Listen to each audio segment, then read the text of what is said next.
Hey everyone, welcome back to the channel. Today we have some big news because we have a brand new sponsor. That's right, Dehancer reached out to us and asked us to review their color grading software. And you know how we do things around here, we had to make a challenge out of it. So we took 5 different cameras with all different color profiles and brought them out on a job. Both motion and stills. This is our friend and fellow filmmaker, Andrew. He loves motorcycles, and even more than that, he loves customizing his motorcycles. So we thought he would be the perfect subject for a little mini doc. So you can take pictures of him here. Sure. I'm gonna do a little video, but then we're gonna start heading back. But we're gonna put a GoPro on his car on his bike on the way back. So you can still take pictures with the GoPro, and we can just Photoshop that out. I feel like that camera fits you. Are you just like whip panning? Dude, you don't have to get that close. We got right into the day by rigging the camera on the back of my Range Rover for some rolling shots of Andrew. Shortly after that, we pulled over so I can get a nice rolling shot of Andrew. The idea was to get something that just felt like he would be flying by. Honestly, this was just a one-take wonder. So I wanted to get a few shots of Andrew on the road riding his bike, so the gang loaded me up in the trunk of Luke's car and we drove in front of Andrew just to pick up a few action shots of him driving down the road. What are you talking about? Show us the compensator. The compensator? Oh yeah, this right here. It's like the big guys who drive the big pickup trucks. You like what you see? You on the bike? He goes, no. My camera of choice was my trusty GFX 50R with my 2 lenses, my 45mm and my 80mm, both of them beautiful lenses. I was really excited to use both of those. We spent so much time shooting Andrew on the road that we ended up only having an hour and a half to shoot him in his garage, which was gonna be a majority of our day. So I already had my GFX pre-built from the day before, and Will had to balance his FX6 on the Movi to get a couple of Steadicam style shots, just a couple of additional pieces. So once I got my camera on, I started shooting with it and getting some absolutely glorious shots. Like everything that I was dreaming of was coming true right in front of me. I put together a whole Milanote and used Shot Deck to get some shot inspiration and make kind of a visual shot list. And it was only about a 10 shot video in my head originally. That was an incredible day. We had such a good time shooting with Andrew. It was so much fun. And we really did bring out every single camera in the arsenal for this one.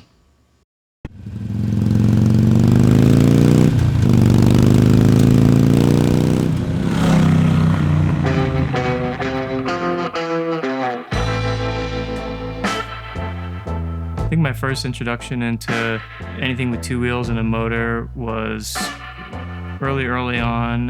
One of my cousins had a 250 and I knew nothing about motorcycles, whatever, but when he put me on it, from that point on, I was in love with bikes. When you're modifying a bike, you know, will that work or will you like it or will it look good? There's been plenty of times where it's like, oh, that's a cool idea, let me try that. And then it's like, oh, it's not how I intended it to be. Pure adrenaline, pure speed, the kind of idea that you're on 2 wheels, you're moving fast, you could definitely like get hurt pretty quickly if you make a wrong move or you're not calculated with what you're doing.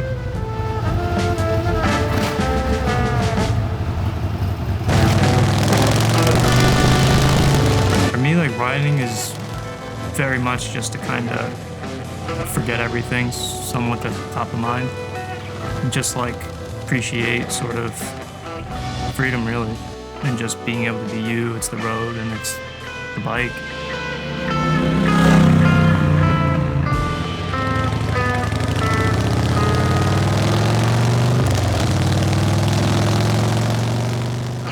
It's like an evolving discovery of both function and form and like aesthetic.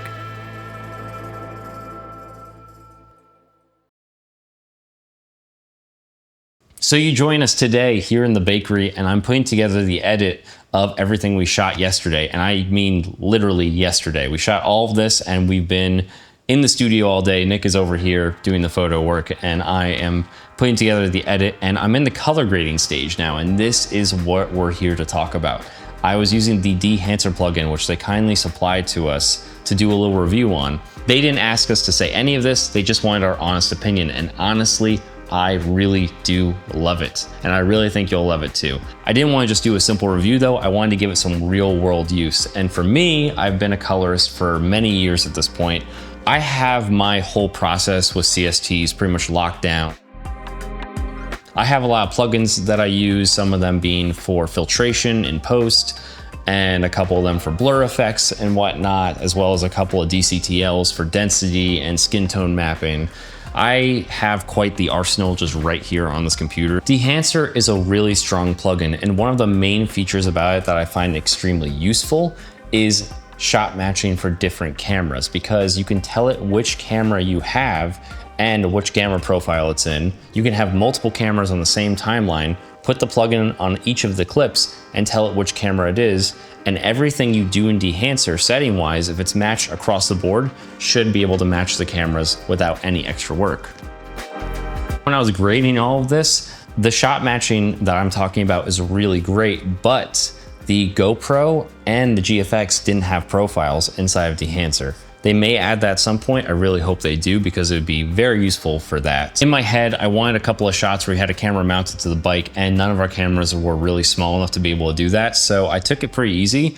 I took our old GoPro Hero 7 and a magic arm and a small clamp, and just clamped it on 2 different parts of the bike to get that POV shot of Andrew, as well as the side view shot of his foot and the chain on the back of the bike.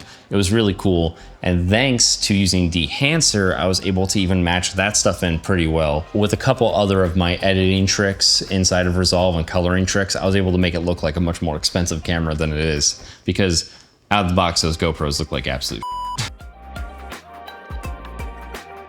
In my usual CST workflow, at the very end, when I've converted everything back to Rec 709 and do all of my kind of look work within the tree, I'll convert it back to Cine on log, and then I'll put a film print lookup table on there. You have other options to use Dehancer, and I'm able to set it to Cine on log and use it as a finisher. So I didn't actually have to do that much work in my node tree. I really just had to do some shot balancing, a little bit of contrast, and a couple of power windows. I like it as a finisher because I think having a little control before the plugin is engaged makes it that much better, which is why other colorists have this in their toolkit and do use it quite often. For this one, I used the Kodak Ektachrome emulation because Andrew was taking pictures on the day with his Leica and was using Ektachrome in his camera, so I figured that was pretty good inspiration. Not that I couldn't achieve these looks before, but I just feel like I was able to get to them a lot faster, and my creative vision was able to come out quicker, which was really, really cool and really special. You get halation, you get blooming, and you get film grain. And the film grain does look really good. I like how they set it up where you choose your film format, like even 65mm in there, and you have custom settings. I do think the film grain you get out of Resolve Studio is still a little bit better, and I'm probably gonna end up using that more of the time. The bloom effect is really cool. It doesn't have a ridiculous amount of options, although you have the custom option and you could change it. I still prefer to use my scatter plugin where I could tell it exact types of diffusion to use. You can see the image without bloom and now with it applied.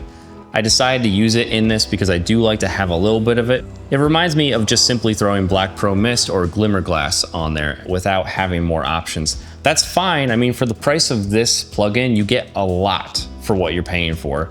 And Scatter itself is a whole nother $200 a year program. If you have to only have one plugin, I think Dehancer is the one to have. That being said, we do have something really special for you guys. We have a discount code that will give you 10% off, and it also helps us out in making our videos. So use our discount code DELIGHT when you're checking out for 10% off your order. Other film emulation software that I've used in the past doesn't actually have that much control on the film stock that you're using. And that's why I think makes Dehancer so different, is that you have so much control over the film stock, and you have so many different film stocks to choose from. Not just a couple of the basic ones that we're used to, like having Vision 3, Kodak film stocks, and Fujifilm stocks, but having some photo film stocks as well, like Portra, and my favorite, it has Cinestill in here. If you're enjoying this, Wait, what are we watching? how about you enjoy more of our videos? No, he's a streamer. He's still getting it started. We're always working on bigger and better Put ones. some respect. God damn it. I cut it into a lemon. It works 15% of the time. And being pretty ridiculous along the way. Come on. Luke is the true like a snob. I'm not gonna lie, this. Subscribe now to be notified when we make new videos. How's it feel to be today's Quentin Tarantino? Hopefully on tomorrow's also. Never ends. It doesn't ever end. I really like the way Dehancer lets you emulate film, and it's really exciting to know that as a digital photographer, I can still have access to the characteristics that make film just honestly timeless. I think it's really great to know that I can get really close to an authentic film look, but also if I decide to forget that and just use the little characteristics in it individually, dial it in, and not really go for a specific film stock, but just get the general vibe, it's really nice to know that I have full control over that. The characteristics that I go to the most in Dehancer would be the color density, the halation, and the bloom that I mentioned earlier, and even a few extra things that I think is special to this program, which I'll get into right now.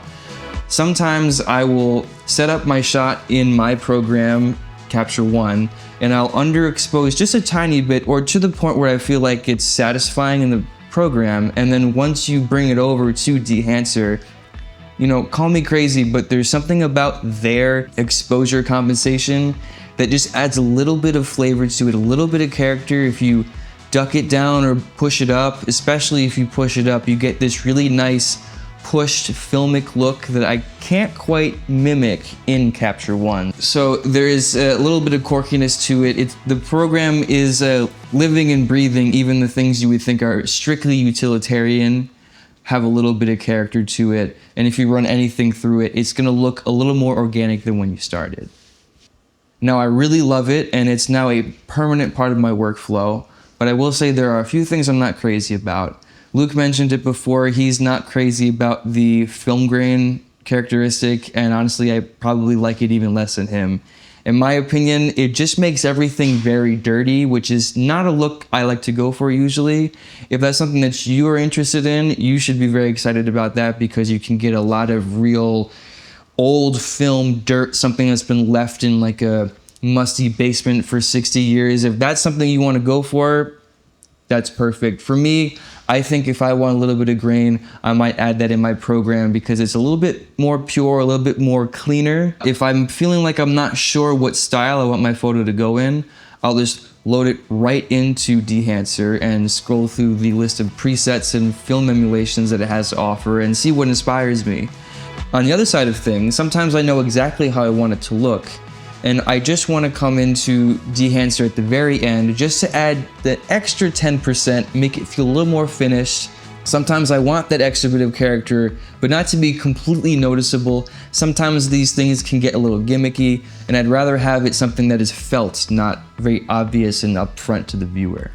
Using Dehancer, it inherently softens my images, and what I like to do is I bring it back in and add some sharpening at the very end, not dissimilar to scanning real film. Dehancer is a game changer for me. It is here to stay in my workflow, and I feel really good that I have the option to use it as little or as much as I like, and I see myself using this on every shoot in the future.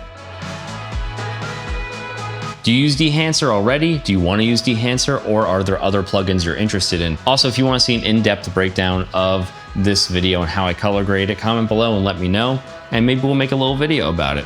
If you enjoyed this video, watch our last video where we shot an entire fashion commercial in the pouring rain. Like the whole vibe of the shoot was supposed to be like bright, warm, sunny, and it was cloudy, foggy, rainy the whole time.